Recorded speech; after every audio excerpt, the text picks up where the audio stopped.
Olá! Esta é a primeira aula do módulo 2, do primeiro bimestre da disciplina de Filosofia e Ensino Médio, das unidades socioeducativas. Sou o professor Diego Simão Martins. Sejam bem-vindos. A ética é uma característica inerente a toda ação humana e, por esta razão, é um elemento vital na produção da realidade social. Todo homem possui um senso ético, uma espécie de consciência moral, estando constantemente avaliando e julgando suas ações para saber se são boas ou más, certas ou erradas, justas ou injustas. Embora dizem respeito com o agir individual, essas ações sempre têm consequências para toda a sociedade. A ética é um problema ou um questionamento porque, ao contrário de outros seres vivos ou inanimados, nós, seres humanos, podemos inventar e escolher parte da nossa forma de vida. Podemos optar pelo que nos parece bom, quer dizer, conveniente para nós, frente ao que nos parece mal e inconveniente. E, como podemos inventar e escolher, podemos enganar-nos, que é uma coisa que não costuma acontecer a castores, abelhas, galinhas, cachorros, elefantes, etc. Assim, parece prudente estarmos bem atentos ao que fazemos e procurar um certo saber viver que nos permita acertar. Esse saber viver, ou arte de viver, se preferires, é aquilo que se chama ética. A ética está relacionada à opção, ao desejo de realizar a vida, mantendo com os outros relações justas e aceitáveis. Via de regra, está fundamentada nas ideias de bem e virtude, enquanto valores perseguidos por todo ser humano e cujo alcance se traduz numa existência plena e feliz. Não porque ser bonzinho é legal, mas porque é um pensamento racional baseado na vida. Toda ação carregada de virtude é um bem. Tudo que é um bem deve ser mantido, ao contrário do mal, pois a maldade é destrutiva. Não existe maldade boa, seria um contrassenso. Tudo que é mal é destruidor, e tudo que destrói conduz à morte. Em nossas relações cotidianas, estamos sempre diante de problemas do tipo: devemos sempre dizer a verdade? Ou existem ocasiões em que posso mentir? Será que é correto tomar tal atitude? Devo ajudar um amigo em perigo, mesmo correndo risco de vida? Existe alguma ocasião em que seria correto atravessar um sinal de trânsito vermelho? Os soldados que matam numa guerra podem ser moralmente condenados por seus crimes ou estão apenas cumprindo ordens? Para saber sobre o assunto, vamos à aula. Isso é certo ou errado? Bom ou ruim? Devo ou não devo? Provavelmente você já deve ter feito algumas dessas perguntas na hora de tomar uma decisão ou fazer uma escolha. Essas perguntas permeiam a reflexão sobre dois termos, ética e moral. É muito comum esses termos serem confundidos como se significassem as mesmas coisas. Embora estejam relacionados entre si, a moral e ética são conceitos distintos. A palavra ética vem do grego e, em sua origem, significa literalmente morada, refúgio, nossa forma original ou autêntica. Mas para os filósofos, a palavra se refere a caráter, índole, natureza. Sócrates coloca o autoconhecimento como a melhor forma de viver em sabedoria. E seguindo a máxima de Aristóteles, em Ética a Nicômaco, ele diz que, em seu pensamento, a ética, de forma geral, é o resultado de nossas escolhas. Aristóteles acreditava que a ética se caracterizava pela finalidade e pelo objetivo a ser atingido, isto é, que se possa viver bem, ter uma vida boa, com e para os outros, com instituições justas. Já Platão entende que a justiça é a principal virtude a ser seguida.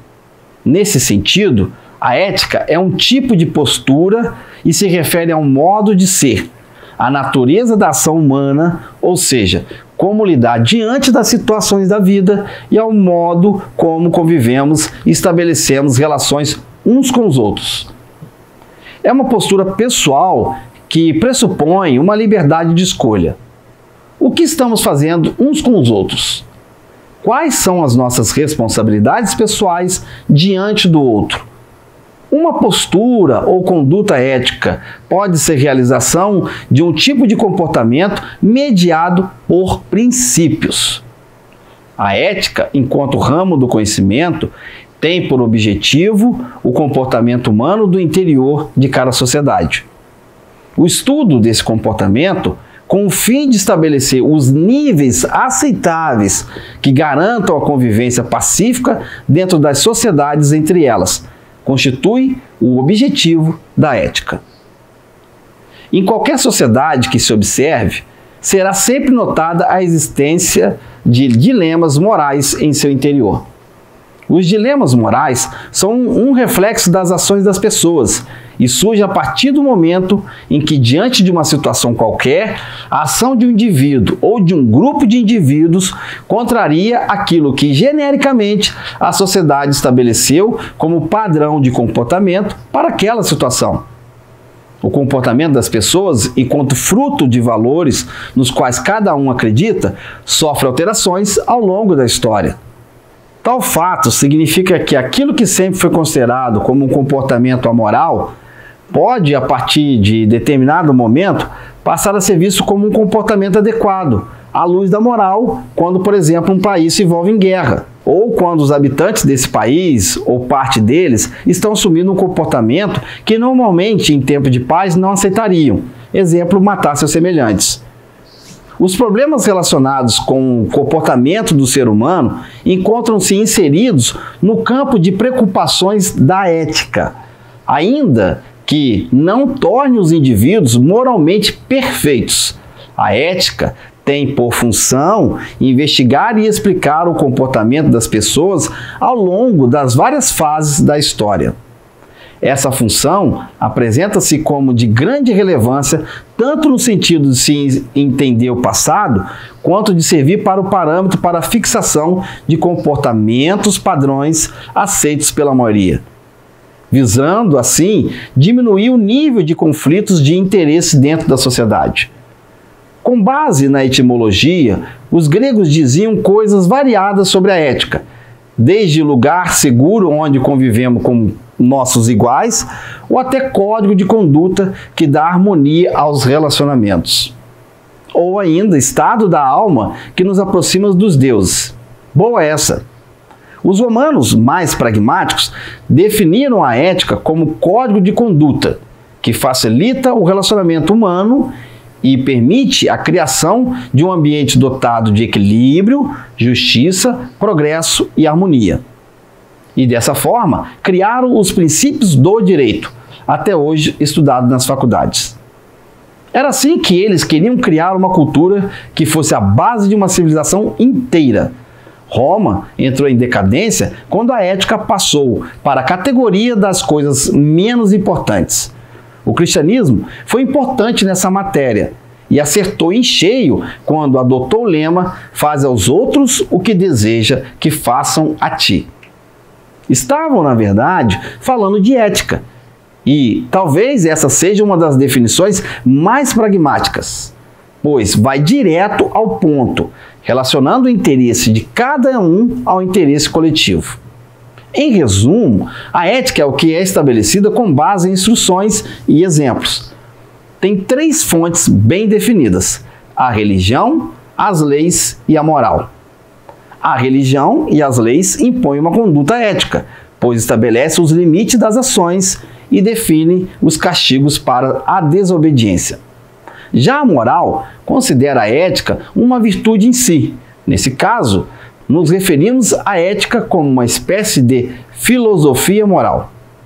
Seja qual for a principal fonte, ter um comportamento ético faz bem ao convívio, aos negócios, à consciência. É algo que, se prestar atenção, pois afeta a todos, influencia nosso futuro. Como já vimos anteriormente, a ética é um ramo da filosofia que estuda os princípios que regem a ação dos homens. Em outras palavras, ela analisa os valores por trás das ações humanas. A moral, por sua vez, consiste justamente nesses valores. Pode ser definida como o conjunto de regras que determinam os comportamentos. Apesar dos dois serem vistos como sinônimos de agir bem ou agir corretamente, ética e moral não são necessariamente a mesma coisa. De certa forma, a ética é uma reflexão sobre a moral. A palavra moral deriva do latim mores, que significa costume. Aquilo que se consolidou ou se cristalizou como sendo verdadeiro, do ponto de vista da ação. Isso é a moral. A moral, portanto, é fruto do padrão cultural vigente e incorpora as regras eleitas como necessárias ao convívio entre os membros dessa sociedade.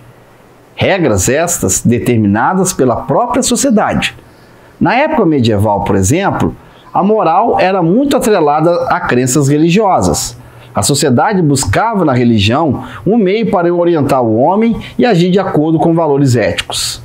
Após a Idade Moderna, os estados passou a estimular regras e valores éticos por meio de leis e o reconhecimento dos deveres de um sujeito em responder pelas consequências de seus atos. E o que seria um comportamento moral ou imoral? Assim como a reflexão ética, uma conduta moral também é uma escolha a ser feita.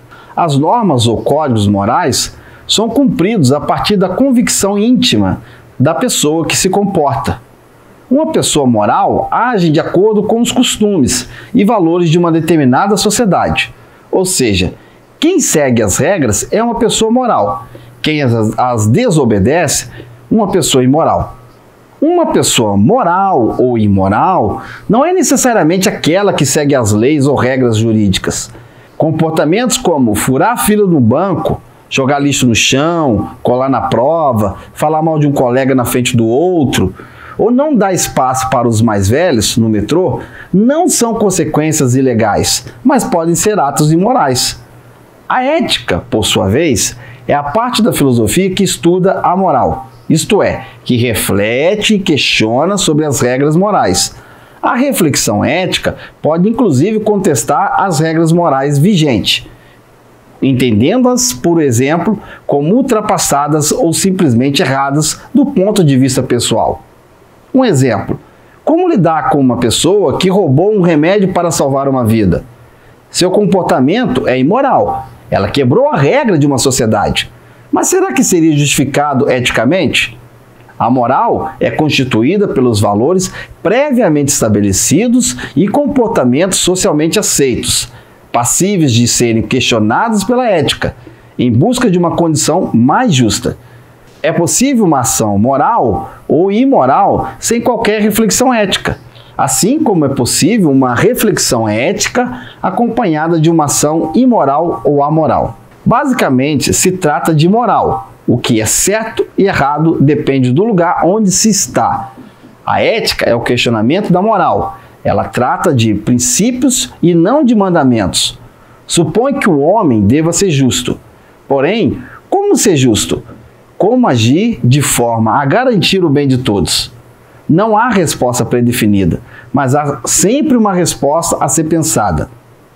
Ninguém nasce com a ética ou com a moral. São construções culturais e simbólicas.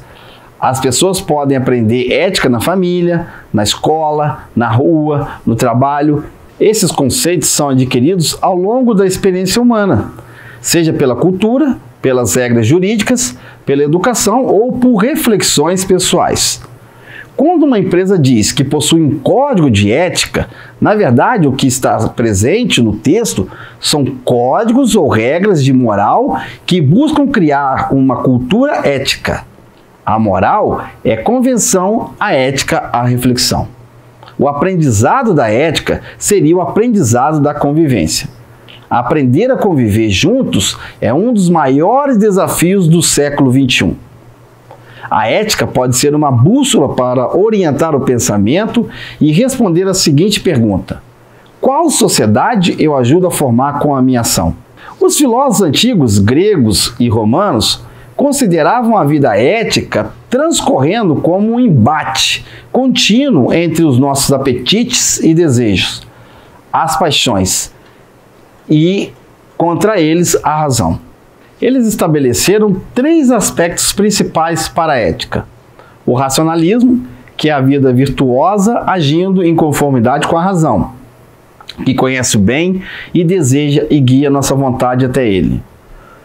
Segundo, que é o naturalismo, ou seja, uma vida virtuosa agir em conformidade com a natureza, o cosmo, ou com a nossa natureza, ethos, que é uma arte do todo natural. E a inseparabilidade entre ética e política, ou seja, entre conduta do indivíduo e os valores da sociedade.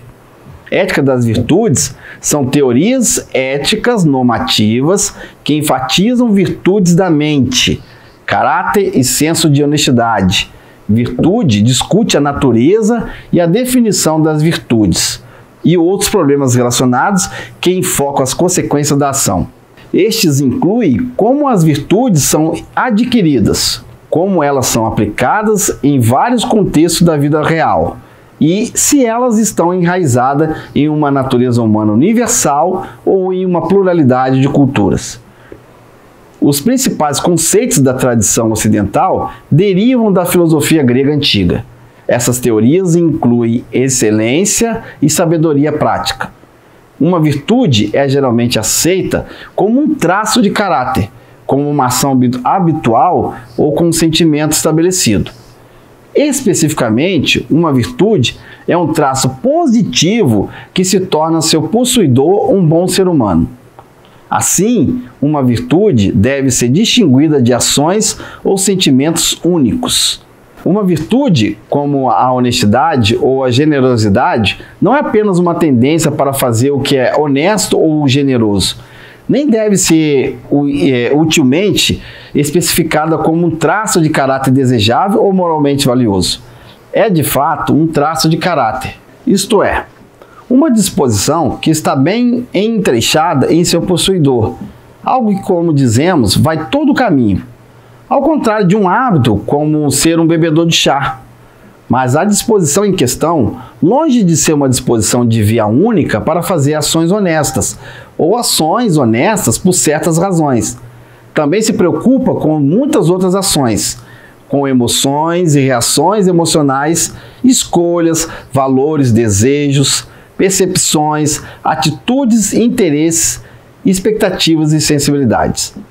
A ética da virtude começou com Sócrates e foi posteriormente desenvolvida por Platão, Aristóteles e estoicos. A ética da virtude refere-se a uma coleção de filosofias éticas normativas que enfatizam mais o ser humano do que o fazer. Outra maneira de dizer isso é que na ética da virtude, a moralidade decorre da identidade ou caráter do indivíduo, em vez de ser um reflexo das ações ou consequência delas. Do indivíduo, virtudes intrínsecas, virtudes que eles trazem na alma. Virtudes são ligações comuns que unem as filosofias normativas diversas ao campo conhecido como ética da virtude. O tratamento das virtudes de Platão e Aristóteles não é o mesmo. Platão acredita que a virtude é efetivamente um fim a ser buscado, para o qual um amigo pode ser um meio útil. Aristóteles acredita que as virtudes funcionam mais como os meios para as relações humanas, particularmente a amizade autêntica, sem a qual a busca da pessoa pela felicidade seria frustrada. A discussão que ficou conhecido como as 4 virtudes, sabedoria, justiça, força e temperança, pode ser encontrada no livro República de Platão. As virtudes na teoria moral de Aristóteles, os valores que orientam o comportamento ético e que permitem classificar os comportamentos dentro de qualquer escala de desenvolvimento moral, foram e continuam sendo propostos por filósofos que manifestam opiniões a respeito de como a sociedade deveria ser e o fazem de maneira a influenciar as convicções alheias. Religiões, doutrinas políticas e econômicas nasceram dessa forma. Outras normas de conduta ética nascem dos usos e costumes, do processo social de julgar comportamentos e considerá-los certos ou errados, e distinguir o vício da virtude pelo sentimento de reprovação ou aprovação que inspiram. Percorrendo praças e ruas de Atenas, contam Platão e Aristóteles, Sócrates perguntava aos atenienses, fossem jovens ou velhos, o que eram os valores nos quais eles acreditavam e respeitavam ao agir. Que pergunta Sócrates lhe fazia? Indagava: o que é a coragem? O que é a justiça? O que é a piedade? O que é a amizade? A elas, os atenienses respondiam dizendo serem virtudes. Sócrates voltava a indagar: o que é a virtude? Retrucavam os atenienses: é agir em conformidade com o bem. E Sócrates questionava novamente: e o que é esse bem? Por que os atenienses sentiam-se embaraçados e mesmo irritados com as perguntas socráticas? Por dois motivos principais. Em primeiro lugar, por perceberem que confundiam valores morais com os fatos contestáveis em sua vida cotidiana. Diziam, por exemplo, que a coragem é que fez fulano na guerra contra os persas. E, em segundo lugar, porque, inversamente, tomavam os fatos da vida cotidiana como se fossem valores morais evidentes. Diziam, por exemplo: é certo fazer tal ação porque os meus antepassados o fizeram e os meus parentes faziam. Em resumo, confundiam os fatos e valores, pois ignoravam as causas ou razões por quais os valores se fundamentavam. Certas pessoas ou certas ações e desprezavam outras, embaraçando-se ou irritando-se quando Sócrates lhes mostravam que estavam confusos. Tais confusões, porém, não eram ou não são inexplicáveis. Nossos sentimentos, nossas condutas, nossas ações, nossos comportamentos são modelados pelas condições que vivemos: família, classe e grupo social, escola, religião, trabalho, circunstâncias políticas e etc. Somos formados pelos costumes de nossa sociedade, que nos educa para respeitarmos e reproduzirmos os valores propostos por ela como bons e, portanto, como obrigações e deveres. Dessa maneira, valores parecem existir por si e em si mesmo. Parecem ser naturais e intemporais. Fatos ou dados com os quais nos relacionamos desde o nosso nascimento. Somos recompensados quando seguimos e punidos quando os transgredimos. Sócrates embaraçava os atenienses porque os forçava a indagar qual a origem e a essência das virtudes, valores e obrigações que julgavam praticar ao seguir os costumes de Atenas. Como e por que sabiam que uma conduta era boa ou má, virtuosa ou viciosa? Por que, por exemplo, a coragem era considerada virtude e a covardia vício? Por que valorizavam positivamente a justiça e desvalorizavam a injustiça combatendo-a? Numa palavra, o que eram e o que valiam realmente os costumes que lhes haviam sido ensinados?